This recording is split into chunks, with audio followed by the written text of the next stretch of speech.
Salam hangat buat kita semua. Jumpa kembali bersama saya di channel Seles Official.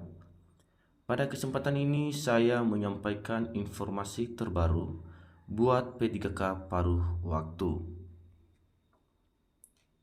Dikutip dari pojok1.id, pemerintah akhirnya memberikan kepastian hukum terkait status tenaga honorer yang akan diangkat menjadi pegawai pemerintah dengan perjanjian kerja atau P3K paruh waktu.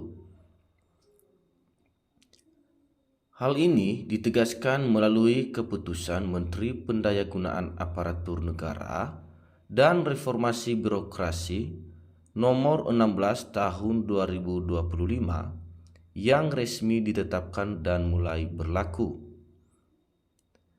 Bapak Ibu, aturan tersebut tidak hanya mengatur mekanisme pengangkatan, tetapi juga penempatan lokasi unit kerja dan jabatan yang akan dijalani para honorer setelah resmi berstatus P3K paruh waktu.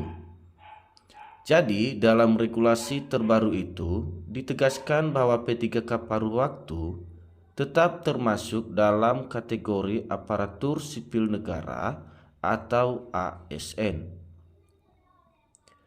Perlu juga Bapak Ibu ketahui bahwasannya mereka diangkat berdasarkan perjanjian kerja dan memperoleh hak berupa gaji atau upah yang disesuaikan dengan kemampuan anggaran instansi. Jadi kebijakan ini dirancang pemerintah untuk menjawab 3 persoalan besar seperti: yang pertama, menuntaskan penataan tenaga honorer yang jumlahnya masih sangat besar. Kemudian, memenuhi kebutuhan ASN di berbagai sektor strategis. Selanjutnya, meningkatkan kualitas layanan publik, terutama di sektor pendidikan, kesehatan, dan pelayanan teknis.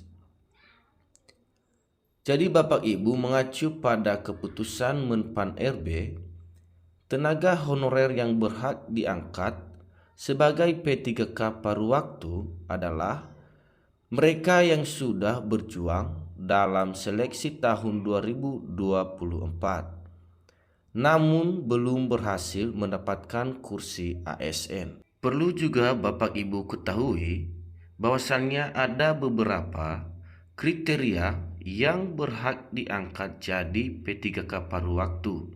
Yang pertama, Bapak Ibu peserta seleksi CPNS 2024 yang tidak lulus. Kemudian Bapak Ibu peserta seleksi P3K 2024 yang tidak memperoleh formasi.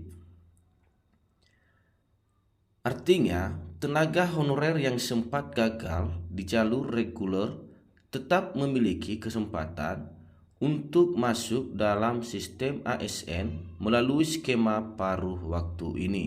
Aturan Menpan RB nomor 16 tahun 2025 juga secara rinci menguraikan jabatan yang bisa ditempati antara lain seperti guru dan tenaga kependidikan, tenaga kesehatan, tenaga teknis seperti pengelola layanan operasional, penata layanan, hingga operator layanan operasional, penegak hukum, dan peneliti.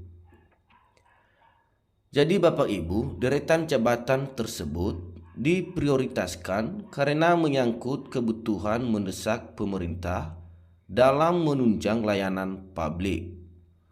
Salah satu pertanyaan yang paling sering muncul dari kalangan honorer adalah, apakah bisa memilih lokasi kerja?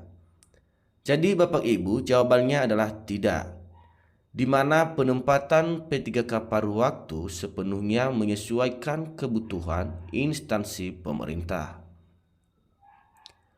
Lokasi unit kerja dan jabatan sudah ditentukan sesuai formasi yang tersedia.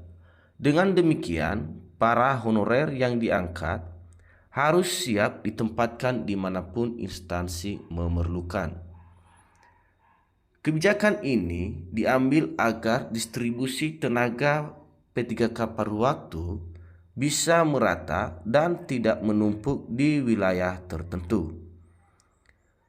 Meski berstatus paruh waktu, P3K tetap mendapatkan pengakuan resmi dari negara.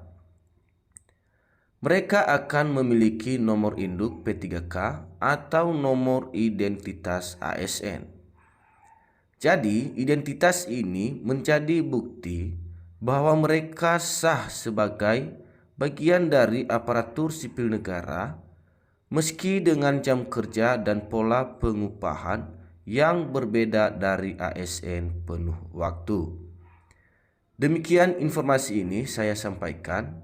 Semoga dapat bermanfaat bagi Bapak Ibu P3K paruh waktu. Jangan lupa tunggu informasi selanjutnya di channel Sales Official.